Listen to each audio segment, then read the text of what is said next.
कांग्रेस के राष्ट्रीय अध्यक्ष मल्लिकार्जुन खड़गे के चुनावी वादों पर दिए बयान पर पीएम नरेंद्र मोदी ने शुक्रवार को पलटवार किया।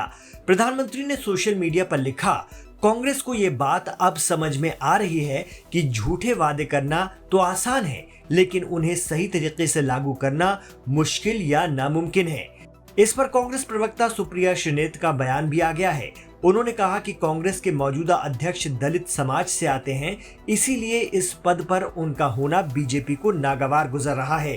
कांग्रेस अध्यक्ष मल्लिकार्जुन खड़गे जी का लगातार अपमान और तिरस्कार करना बीजेपी की अपनी कुंठा दिखाता है। शायद बीजेपी वालों को और नरेंद्र मोदी को यह दिक्कत है कि एक दलित, शोषित, वंचित समाज का व्यक्ति राजनीति के शिखर पर कांग्रेस के अध्यक्ष कैसे बन गए। उनको बार बार आउट ऑफ कॉन्टेक्स्ट कोट करना, उनकी बातों पर अनर्गल बयानबाजी करना, उनकी बातों पर अनर्गल कंट्रोवर्सी करना, यह बीजेपी की आदत बनता जा रहा है। खड़गे जी का 5 दशकों से ज्यादा, 50 वर्ष से ज्यादा निर्वाचित सदस्य रहने का अनुभव है और कांग्रेस अध्यक्ष होने के नाते उन्होंने कहा गारंटी वो अनाउंस करनी चाहिए जो हम आर्थिक प्रबंधन के अंतर्गत कर सके, जैसे कि हम अपनी सरकारें कर्नाटका, तेलंगाना और हिमाचल में कर रहे हैं। हमने जो गारंटी अनाउंस करी थी उसका बजट देखा था, फिस्कल प्रूडेंस देखी थी और उसके बाद अनाउंस किया था और इसी के चलते ये गारंटियां सक्सेसफुल है और आर्थिक मैनेजमेंट इन सारे राज्यों में हो रहा है। दरअसल 31 अक्टूबर को बेंगलुरु में एक कार्यक्रम में कांग्रेस अध्यक्ष मल्लिकार्जुन खड़गे ने कहा था कि हमें वो वादे करने चाहिए जो पूरे किए जा सके, नहीं तो आने वाली पीढ़ी के पास बदनामी के अलावा कुछ नहीं बचेगा।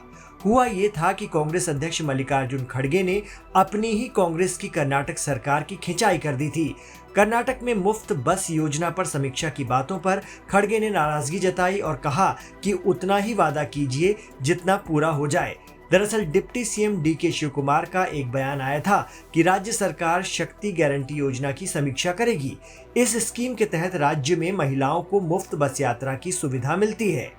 कांग्रेस प्रेसिडेंट के इसी बयान को बीजेपी ने हाथों हाथ लपक लिया था और पीएम मोदी ने भी इसको लेकर कांग्रेस सरकारों पर तंज किए। अब कांग्रेस प्रवक्ता ने इस पर भी सफाई दी है और बीजेपी को आड़े हाथों लिया है। सुप्रिया श्रीनेत का कहना है कि कांग्रेस अध्यक्ष ने गारंटी अनाउंस करने की बात की थी। बीजेपी की कुंठा रेवड़ी रेवड़ी कहकर साफ झलक रही है। बीजेपी की जो कुंठा है वो रेवड़ी रेवड़ी कहकर साफ दिखती है, क्योंकि रबड़ी तो ये अपने दोस्तों और यारों को खिलाते हैं। दोस्त को सारे पोर्ट एयरपोर्ट दे देंगे, दोस्त की को बचाने वाले सेबी की प्रमुख को नहीं हटाएंगे, नहीं तो आरोप सिद्ध हो जाएंगे। दोस्तों का, अपने पूंजीपति मित्रों का 16 लाख करोड़ माफ करेंगे, लेकिन किसान का, मजदूर का, स्टूडेंट का, मध्यम वर्ग पर कर्ज का बोझ चढ़ाएंगे। तो जिसको रेवड़ी आप कहते हैं वो जनहित जन कल्याणी योजना है। और अगर नरेंद्र मोदी जी आपको ऐसी जनहित जन कल्याणी योजनाओं से आपत्ति है तो आपत्ति रहे, क्योंकि इस देश के संसाधनों पर पहला अधिकार शोषित, वंचित और गरीबों का है और ये अधिकार हम उनको देकर रहेंगे। आप अपने पूंजीपति मित्रों के लिए काम करिए, हम इस देश की जनता, इस देश के मध्यम वर्ग के लिए, इस देश के गरीबों के लिए काम करेंगे। दरअसल कर्नाटक के शशांक जे श्रीधर ने एक याचिका दायर करके चुनाव के दौरान राजनीतिक दलों द्वारा किए गए मुफ्त योजनाओं के वादे को रिश्वत घोषित करने की मांग की है। सुप्रीम कोर्ट से ये भी मांग की गई है कि चुनाव आयोग ऐसी योजनाओं पर फौरन रोक लगाए।